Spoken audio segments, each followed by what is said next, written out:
आज आप लोगों को चेन बनाने की फैक्ट्री में ले चलते हैं। आ जाओ, चलते हैं, देखते हैं चेन किस तरह बनता है।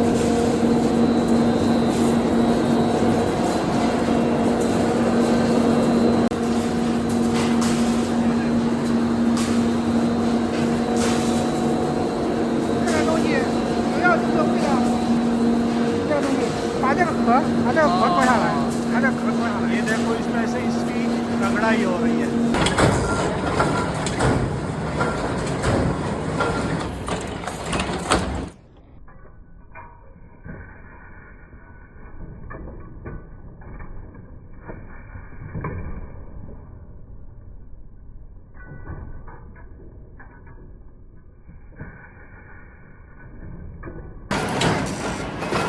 वेल्डिंग